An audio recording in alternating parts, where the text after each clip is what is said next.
Hello and welcome this afternoon to Market Movers, another great webcast from Schwab Coaching, and in fact, ending up the day and the week here on Schwab Coaching. My name is Ben Watson. I'm an education coach and senior manager here at Charles Schwab, and I'm joined out there in the chat by my good friend, Mike Fairborn, 20-plus year veteran of the financial markets.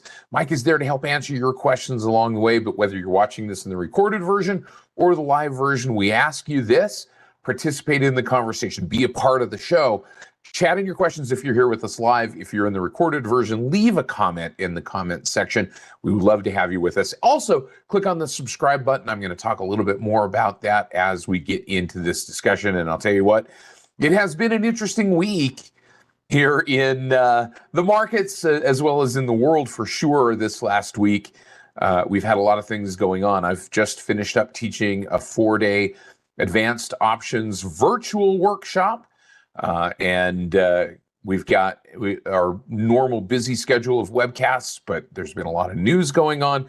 And who knew that in the same week we were going to have Chuck Mangione, Ozzy Osbourne, and Hulk Hogan all die in the same week. Crazy stuff. We'll talk about that too. Let's get into a couple of quick housekeeping items, though, as we get into this discussion. Remember that everything we talk about is simply for illustrative and educational purposes only, not a recommendation of any particular security or strategy or account type or technical indicator or anything else. Remember, any of the individual symbols that we look at today is simply for illustrative and educational purposes only, and they are not recommendations. We're not going to talk about options in this discussion, but if you do happen to see options referenced or discussed or conversation in the chat, remember that options carry a high level of risk. They're not suitable for all investors. Make sure that you're aware of the characteristics and risks of standardized options before considering any option strategy. Also, remember that we're going to be using the thinkorswim desktop software platform today, specifically the paper money version of that platform. And we're going to be also using schwab.com. But remember that the paper money platform doesn't do certain things, including searching using studies that a live trading platform will do. Also, remember that none of these sites that we're going to use, none of the tools that we're going to look at today, including technical indicators and technical studies, are any kind of a guarantee as to what the future holds. They're all theoretical in nature. None of them are guarantees. They can't guarantee what is going to happen in the future. Past performance, no guarantee of future results, as we talk about quite often. Also, remember that investing involves risk, including loss of principal. So let's jump into the discussion today. And since this is a 30-minute show, I want to make sure that we have time to talk about all of the things that have been going on. So let's take a look at the S&P 500 here as we jump into the thinkorswim desktop software platform. And by the way, click on that subscribe button down at the bottom of the corner of the page there. You see that. This is a good opportunity for me to remind you to do that. It's at no cost to you. Allows you to stay connected to the Trader Talks webcast page, and I'll show you what that looks like here in just a few minutes. But boy, I'll tell you what, the difference between this week and last week in terms of kind of the nature and tone of the market is, I think, markedly different. Now, not enormously so, but there's a bit of a tone change, if you will. I'm going to zoom in into the S&P 500 here, and this is the SPX index. This is the broad market. It does not represent the whole market. It is not the whole market in a nutshell. However, it is a pretty good cross section. So oftentimes it can be used, or it is used as a proxy for the broad market or the whole market, but there are other forces at work. So we just want to make sure that we're aware of that. But if we look at the course of the last week, the beginning of this week changed, right? It was a couple of up green candles, but those candles were still very small, and they were just barely above this resistance level that we had drawn in. We talked about this last Friday. We talked about the fact that we had run into a little bit of this resistance, and it was kind of this sideways movement. We were seeing the RSI, that relative strength index, moving a little bit lower here, not really giving us much momentum. And then, boom, we get a change. And on Wednesday, the market moves higher. Thursday, the market gapped up and then sold off just a little bit, but still net positive movement. And today it has, in terms of the SPX, been a stronger day than it has been, and it still is. Now, that doesn't mean that it's going to finish that way in today's trading. We're up 0.5%. The market is not over yet. There is still an hour, a little less than an hour left to go in the market. So there is still the potential for this reverse if news were to come out or something were to happen. But the RSI definitely moving to a higher plane here, up above that overbought range, moving a little bit higher than the previous high on the RSI. So some solid momentum movement to the upside here in the SPX. The NASDAQ, on the other hand, earlier in the week, and in fact on Wednesday when I teach my trading index options webcast, we had talked a little bit about maybe some rotation out of the NASDAQ and into the small caps, but the NASDAQ kind of resuming. Not as strong today as the SPX, as the broad market, up only 0.39%, kind of waffling back and forth. Again, market's not closed. RSI pushing to a slightly lower high, so we could maybe argue from that perspective that there is a little bit of a bearish divergence going on, but not much. I mean, it's very, very hidden. It's kind of an occluded bearish divergence between price and RSI as an absolute. But if we take a look at the Russell 2000, this is where now we've seen maybe a stronger change. Now, not in terms of the range of movement, but in the nature of the movement. We saw that breakout on Wednesday, like we saw elsewhere, a little bit of a pullback, and now today, a green candle, but not a big green candle, but a green candle at a support level. And that green candle at a support level gives rise to the possibility of a bounce and a move higher here. Not seeing as much follow through on the RSI, but a little bit stronger move in the Russell 2000 over the last couple of days than we have seen elsewhere. The percentage move today, only 0.33 in terms of that move. So week to date, 0.91% over the course of the week. Week to date on the S&P 500, 1.52%. Week to date on the NASDAQ, sitting right there solidly at a, 1% gain. What has also changed over the course of this week, if we take a look at our VIX grid, is something that's going on with the volatility index, the VIX. And we've looked at this over the course of the last, 6 or 8 or 10 weeks, maybe, in terms of this gentle grind to the downside in volatility. That grind down in volatility comes on the heels of that April low in the market and the big spike in the VIX up to the 60 handle. And now we are down at the bottom of the 15 handle, almost into the 14 handle. That is below the 5-year average of the VIX by a couple of points. That 5-year average sitting right between 17 and 18. We're now sitting at the 15 handle. So this is low. It is not the absolute low, but we're back down to the low of the last year, generally into this time frame. So sitting right back down on this 14.9 or 15 VIX. Wiley asks a great question. I think it's absolutely a valid question. Is this the calm before the storm? Is this the perspective of is volatility too quiet? Now, here's the nature of things. We know that trends have a tendency to continue, and we also know that that volatility tends to be mean reverting. Unfortunately, what tends to happen from a psychological standpoint, from a behavioral finance perspective, is as traders caught up in kind of this contrarian mindset. We think, oh, volatility is going to continue to grind lower for a long time. It's not going to mean revert, which we're below the mean. So mean reversion would be a rise in implied volatility. And then if we look at the trend of the market as a whole, we expect that trend is going to be mean reverting and that volatility is going to stay in a trending perspective. So we tend to take the opposite view, which is perhaps almost the opposite of what we might think. So what that leads us to believe is that we should sell markets that are at highs and that we should be simply looking that volatility is going to continue to move to the downside. But this might present an opportunity in terms of trading from that standpoint of saying, look, maybe the market continues to trend and maybe VIX rises a little bit. So think about that from the standpoint of possible movement.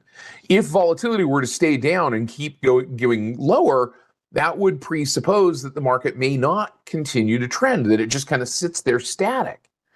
So we know that that oftentimes is not the case, nor, does that preclude news happening. Like I said, who knew what the news for this week was going to be? Nobody had that on their bingo card, and probably nobody has what's going to happen next week on their bingo card either, because we have a Fed meeting over the horizon, and we have tariff impacts coming next Friday, potentially. That's the looming deadline of some of those tariff impacts. And so all of that kind of plays into this mix. But let's take a look at how the market is viewing volatility as we look at the comparison here between the VIX and the VVIX. And we saw a little bit of a move to the downside. Let me kind of move these labels off a little bit so that we can see this, and I'll zoom in here.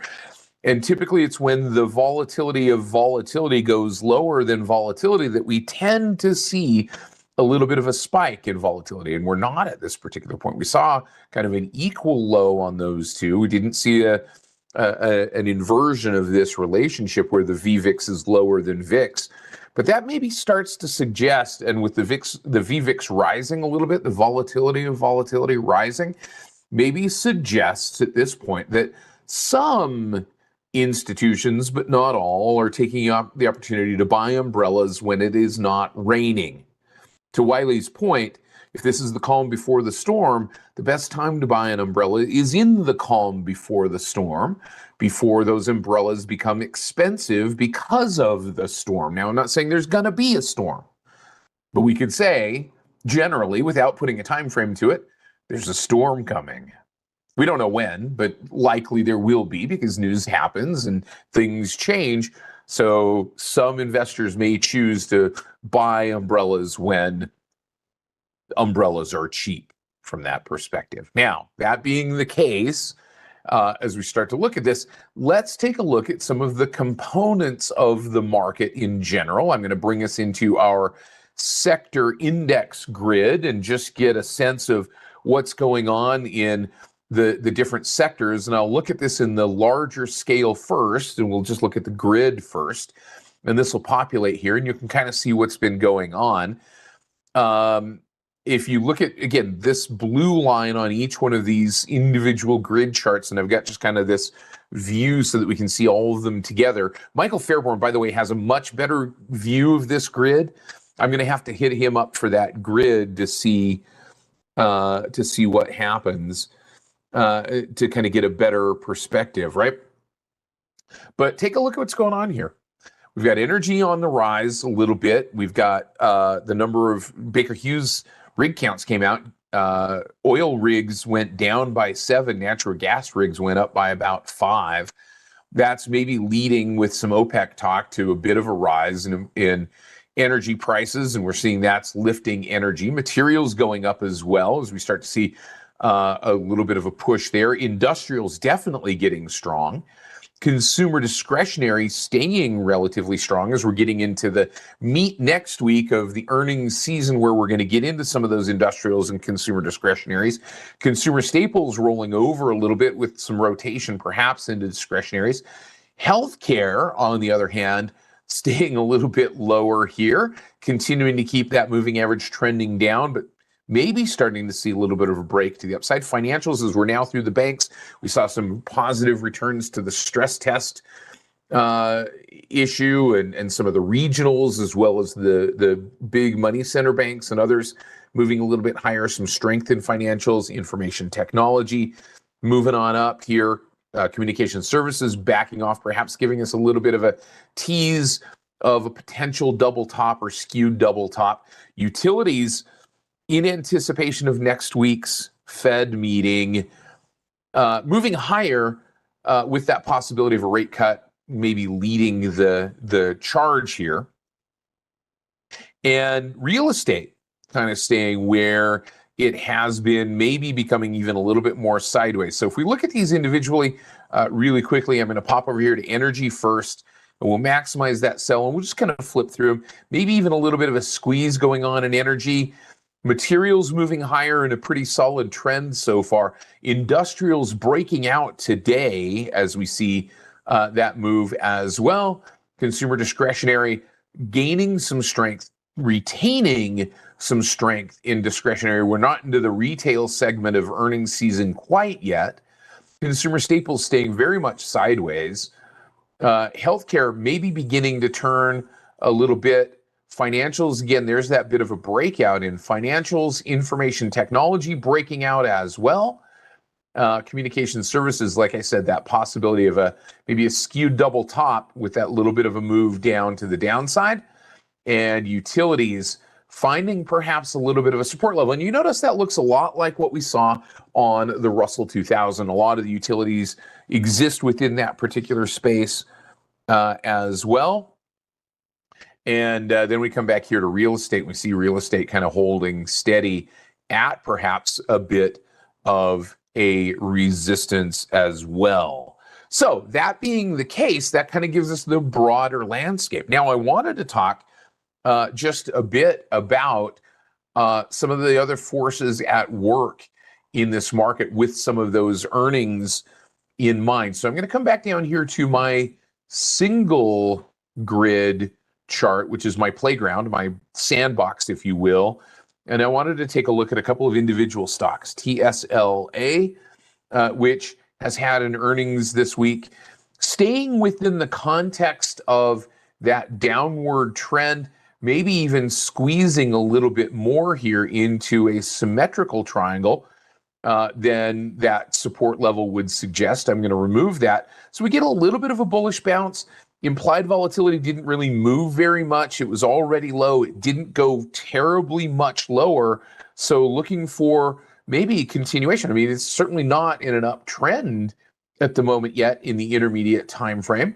Still kind of staying either sideways or somewhat bearish here because we've been making 1, 2, 3 lower lows, albeit 1, 2, 3 certainly higher lows at this, or excuse me, 3 lower highs, but 3 higher lows. So that gets us into that squeeze. And the direction that it goes coming out of that remains to be seen in terms of that move. So still some bearish potential there. We've also had earnings from Google, and we saw that pop to the upside and a little bit of a pullback there in that particular space.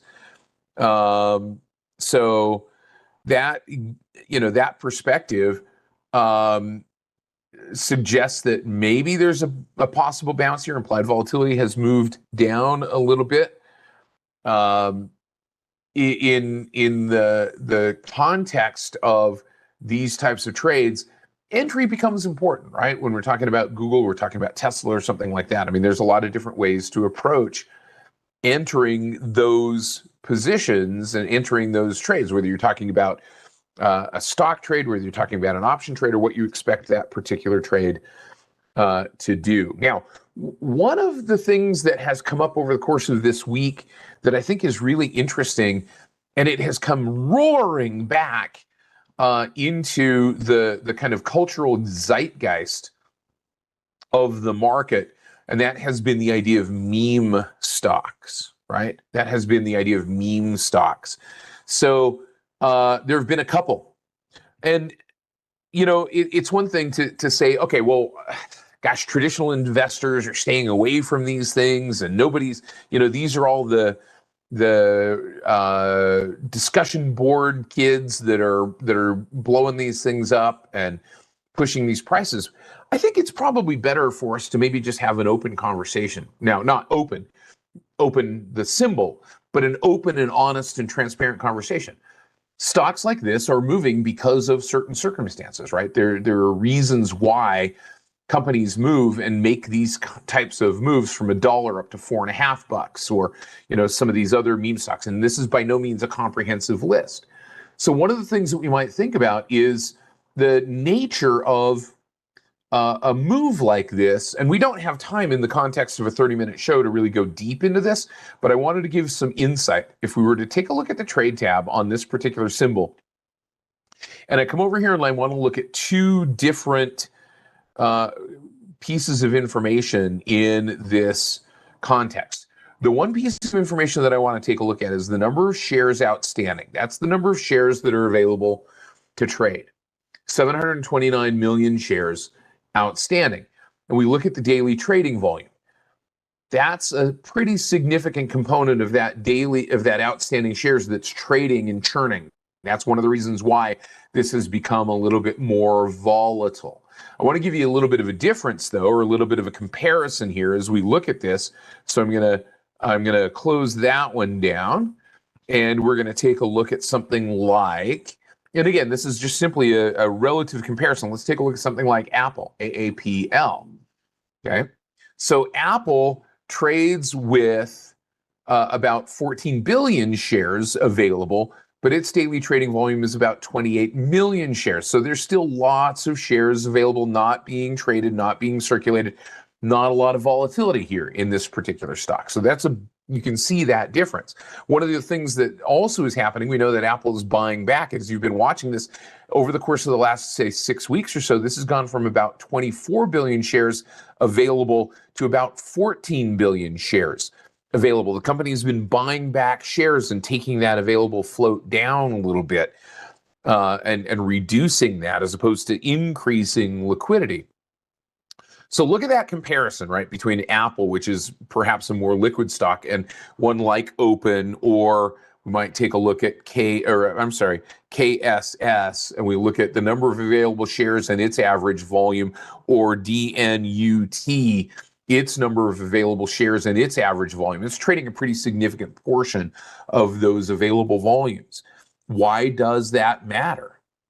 It matters because what seems to be occurring in these meme stocks is that traders, for whatever reason, are taking advantage of a circumstance where there is a high short interest. These stocks are heavily shorted, expecting those prices to go down. And when there's high short interest and not a lot of available shares, buying shares can create a situation where those traders who are short the shares have to, because of margin requirements, cover those short positions by buying. Covering those short positions by buying means then what's going to happen oftentimes is price is going to pop because they have to be able to buy those shares at whatever the price is. That benefits those that are maybe already long those shares. That's the theory behind the concept behind the motivation behind these meme stock short squeeze pops. I tweeted about this or sent out a post on X the other day about this on a couple of these shares. So what I want to do is I want to pop over here to the Schwab.com website really quickly. We don't, like I said, have a lot of time to go deep into this, but I wanted to talk about the relationship between that short interest and one of the ways that traders and investors might look at this. And if we were to take a look at a name like, let's start with Apple, AAPL, and I'm going to bring that symbol up, and I'm going to look at this piece of information right here. This is Apple. And you can see that Apple doesn't have a lot of shares short relative to this. So this 93 million shares relative to the 14 billion shares outstanding. So the majority of those shares still outstanding, they're not encumbered by those short positions. And if all of those shorts were forced to cover those short positions, they could do it relatively quickly.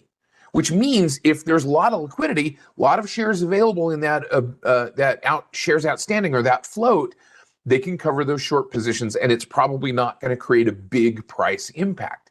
Now, let's compare that to something like a KSS, a Kohl's. And if we were to take a look at Kohl's, now we're looking at the same thing. Look at the percentage of shares outstanding that are being shorted. The number of shares short is 49 million. Remember, it only had about 11 or so, or I'm sorry, about 170 million shares outstanding. So a fair percentage, 44% of those shares outstanding are being shorted. And you can see that short is just about the same this month as it was last month. Look at the short interest ratio, or the number of days that it would take to cover all of those short positions in normal trading. So this short interest ratio is simply the percentage short divided by the average trading volume per day. It would take, at that average trading volume, almost 7 days to cover those short positions. So if you've got lots of traders buying over that long period of time, over those 6 days or so, to try to cover all of those short positions, that's going to create market impact. So this short interest ratio is one metric that some of these traders may use to look for stocks that have the potential for that short squeeze. Use that information as you may in terms of finding stocks or paying attention to stocks. If this is a concern, you want to stay away from these stocks, because the real true concern in positions like this, in something like a KSS that makes a big pop like that and then the next day drops, the big concern is that one day your position, your portfolio could be up significantly, and the next day it could be significantly lower. So that is a concern, and that is a piece of information that you need to pay attention to. Attention must be paid, as Stephen Sondheim says in his musical Assassins. When we see that type of circumstance, that is something that many traders will want to or do stay away from. Not for the faint of heart, for sure. But let's take a look really quickly at what is over the horizon in a scenario like this. And by the way, you might think, well, okay, cool. Well, I'll get into that trade and then I will get out of that trade using a stop loss. Remember, the stop order doesn't guarantee the execution price. It just guarantees the trigger price. And if you put in a stop limit order, let's say you were to get into the trade in kind of that FOMO condition, you got into the trade as the price of the stock was breaking up through this support level that we had back here, which would have been then a resistance level. You said, cool, I'm going to get in when it breaks that resistance level, and I'm going to get out if it gets below that level. Well, you might find yourself in a situation where that order gets triggered to get out, and it fills way back down here because of the fast-moving market. So not even a stop order in that particular case, given the characteristics of stops. It's not anything nefarious or anything else, but given the nature of stops or stop limits, you might not get filled at all, or you might get filled at a vastly lower price than you expected. So attention must be paid, but it's certainly something worth having that conversation. We'll continue, I suspect, to have that conversation. Let's look over the horizon, though, here really quickly into next week. I'm going to pop back over to my Schwab.com page. We're going to go to our U.S. markets under the research tab. I'm going to come over here to the right-hand side, and I'm going to take a look at the calendar. And let's take a look over the horizon just a little bit into today's event. So we had durable goods. We had Baker Hughes numbers this week as well. Let's see what next week holds in terms of those events. In terms of economic events next Monday, we've got some no real economic events, but we've got earnings announcements still coming up. We've got some companies reporting dividends or paying dividends, but this is the one that maybe is the big market mover next week, and that is the FOMC rate decision, the Fed meeting on the 30th. We've also got oil numbers. We've got some big earnings announcements. We've got ADP. We've got Altria. So we're kind of getting right into the meat of that. Throughout the week, next week, we've got consumer confidence numbers, housing numbers that might also be of concern.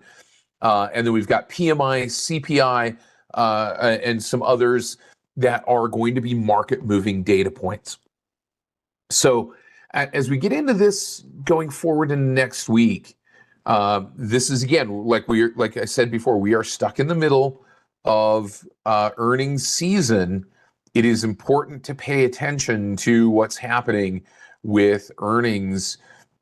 So far, earnings announcements have been generally pretty positive, but that could certainly change as we get into different segments of the market. Now, as we kind of wrap this up, I wanted to say, my thanks once again to Michael Fairborn for helping out with this, but I'm just going to give you some quick resources if you want to learn a little bit more about some of the tools that we've talked about. Short interest. If you want to type in short interest here into the Trader Talks webcast page, then you're going to get to a couple of webcasts that Michael Fairborn has talked about. You're going to get into some webcasts that Brent Morris, who also fills in on a regular basis in this webcast, has talked about in terms of learning some of those fundamental characteristics. But this is a great resource. By the way, if you're going to be around, I'm going to just show you where we're going to be in a couple of weeks. I wanted to suggest this. Now, our New York event is coming up. Some of you are already registered for it. That's the 8th and 9th. I will be there. Kevin Horner will be there. Ray and Scott will be there. But that's going to be a fun event. If you're already registered, great. We'll see you there. If not, it is full at the moment, but you might keep checking back. But there is some room in our August 15th and 16th Chicago Technical Analysis and Option Strategies Workshop. We would love to see you there. And there is some room in our September 12th and 13th Washington, D.C. workshop. So we would love to see you there as well. Some great resources. Remember to click on subscribe and like. And also remember to follow me and follow Michael Fairborn and all the coaches on X at Ben Watson CS, at Mike Fairborn CS. And those are some great sources of information. Hopefully you find them useful. Guys, as I always say, or usually always say here at the end of this Market Movers, at the end of the week, at the end of the day, as you look out over the weekend, have a great weekend. Keep your arms and hands inside the ride at all times. Hang on and have fun. We'll see you on Monday. Take care, everybody. Bye-bye.